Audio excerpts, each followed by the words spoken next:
21대 국회 후반기 원구성이 난항을 겪고 있습니다. 국민의힘이 누차 밝혔듯이 국회의장과 법사위원장은 원내 제1, 2 교섭단체가 나눠서 맡아야 합니다.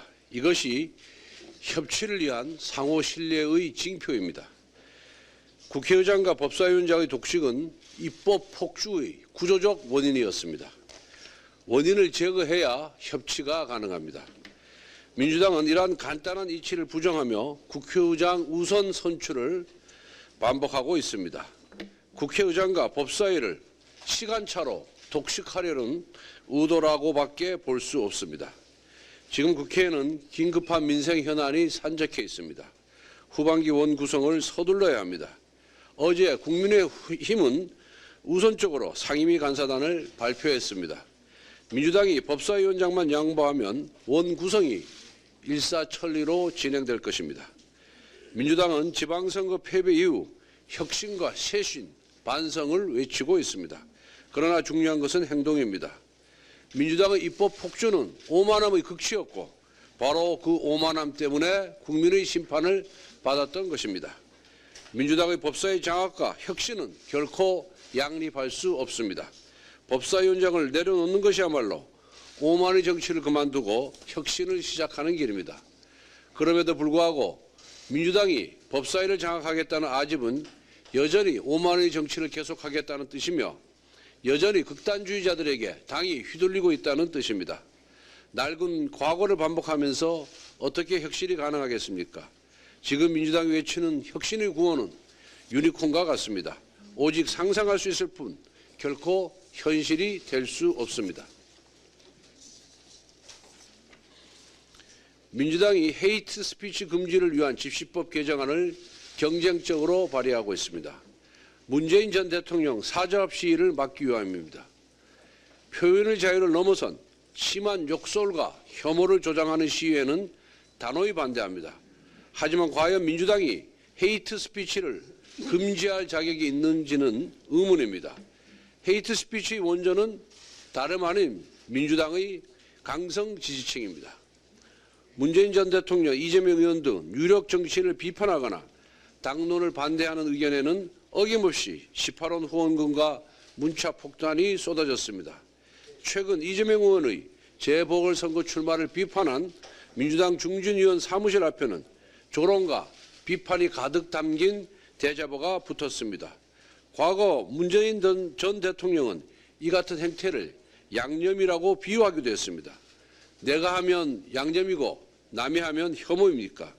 민주당이 문자 폭탄에는 말 한마디 못하면서 표현의 자유를 침해할 소지가 있는 집시법 개정에 나선다면 또다시 내로남불이라는 비판에 직면하게 될 것입니다. 민주당은 정치 혐오를 조장하는 강성 팬덤 정치와 먼저 결별해야 합니다.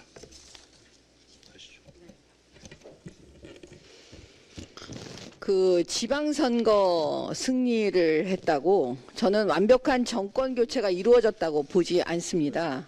지난번에 우리 국민들께서 다 보셨지만 그 검수완박 법안 처리할 때 그 민주당의 다수당의 힘을 보시지 않았습니까? 아직 국회는 정권 교체가 이루어지지 않았습니다. 윤석열 정부의 성공을 위해서 사실 국회가 다수당이 되어야 됩니다. 집권 여당이. 그래야 안정적인 그 정책을 펼 수 있는 것도 다 아시지 않습니까? 우리는 절반의 승리입니다. 완벽한 승리를 위해서는 2년 후 총선에서 다수당이 돼야 됩니다. 그러기 위해서는 혁신을 해야 합니다. 그래서 이 혁신이라는 단어를 한시라도 잊지 않았으면 좋겠습니다. 이상입니다.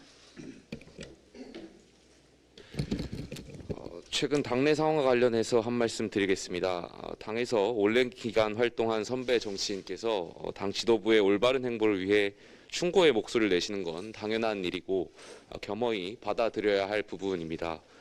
그러나 명분이 부족한 충고는 충고가 아닌 당 지도부 흔들기로 보일 뿐입니다.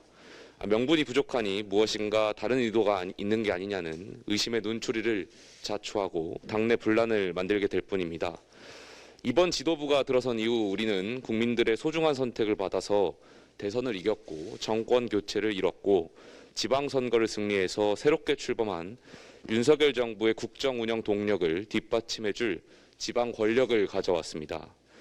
패배한 쪽이 내 탓 공방을 하는 것은 짐짓 이해가 갈 수 있지만 탄핵 이후 빠졌던 연패의 늪에서 벗어나 연전연승을 거둔 우리가 왜 지금 다시 당내 다툼에 빠져야 하는 것입니까? 지도부의 행보를 비판하는 명분으로 혁신이 출범을 말씀하셨습니다. 정권 교체를 이뤘지만 여전히 소수 여당인 우리가 2024년도에 예정된 총선에서도 국민의 선택을 받기 위해 자만하지 않고 끊임없는 혁신과 쇄신을 통해 미리부터 국민들의 마음을 얻을 준비를 하겠다는 것이 뭐가 문제인지 저는 잘 모르겠습니다. 당을 혁신할 더 좋은 방법이 있으시다면 더 많은 국민들의 지지를 얻을 수 있는 혁신안을 소개해 주십시오. 저는 지금 어느 한쪽의 편을 들고자 하는 것이 아닙니다. 상식을 말하고 있는 것입니다. 당 최고위원으로서 당내 혁신 경쟁은 언제나 환영합니다. 혁신의 방법을 놓고 치열하고 건전하게 토론하고 경쟁했으면 좋겠습니다. 세계은행이 1970년대 오일 쇼크와 같은 그런 스태그플레이션 위험성을 지금 경고하고 있습니다. OECD는 전 세계적으로 성장률 전망을 낮추고 물가 전망은 높이고 있습니다. 국내 외환 보유액도 3개월 지금 감소세로 복합적인 경제 위기가 지금 나타나고 있습니다. 이러한 위기에 기업은 이미 총력전으로 대응을 하고 있는데 국회에는 민주당의 법사위원장 절대사수라는 발목 잡기로 원구성 협상이 지금 교착 상태에 빠져 있습니다. 민주당은 올 6월부터 법사위원장을 국민의힘에 넘기기로 분명히 약속을 해놓고 지금 염치 없이 생태를 부리고 있는 것입니다. 검수완박 강행을 위해서 국회 선진화법을 무시하는 가정꼼수를 동원해온 민주당이 합의 파기에 나선 이유는 분명합니다. 대선과 지방선거에는 졌지만 국회 입법 권력은 제멋대로 쓰겠다는 것입니다. 검수완박 후속 법안도 일방적으로 처리하겠다는 것입니다. 검수완박 통과의 1등 공신인 무소속 민영배 의원의 민주당 복당 주장은 스스로 꼼수기획 탈당을 인정한 것입니다. 민주당은 대선과 지방선거에서 나타난 민심이 독주가 아닌 국정 운영에서의 협치라는 것을 분명히 인식을 해야 합니다. 지금이라도 민주당은 21대 국회 후반기 원구성 협상에 적극 나서기를 바랍니다. 민주당은 국정 운영의 동반자로서 윤석열 정부가 경제위기 상황 극복에 총력을 기울일 수 있도록 하루빨리 국회 정상화에 나설 것을 강력히 촉구합니다.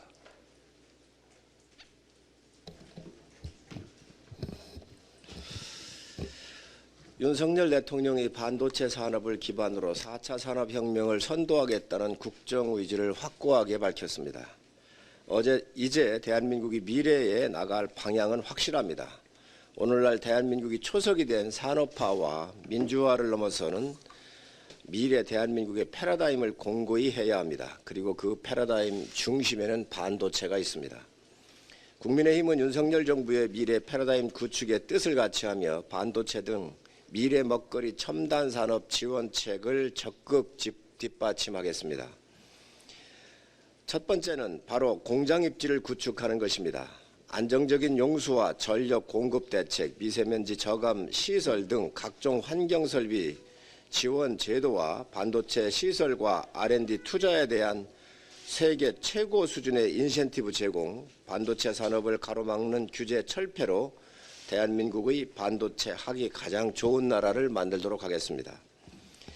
국민의힘 정책위는 가칭 반도체 산업 지원 특위를 설치하여 반도체 등 4차 산업 발전을 저해하는 덩어리 규제를 해결할 수 있는 방안을 모색해 내겠습니다. 둘째, 비메모리 분야와 소부장에 대한 지원을 강화하는 대책도 마련하겠습니다. 스타트업 육성, 대기업 투자 방안, 대기업과 스타트업 간 상생 환경 조성 방안 등을 마련하도록 하겠습니다. 특히 반도체 산업의 고질적인 인력난을 해소하고 미래 고급 일자리 창출의 원동력 개발을 위해 반도체 인력 양성 방안을 적극 모색하겠습니다.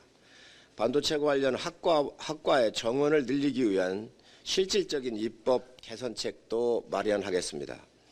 반도체 산업은 그 자체만의 영향력뿐만 아니라 자율주행, AI, 4차 산업혁명 시대의 핵심 부품으로 장기적인 지원 대책이 반드시 필요합니다.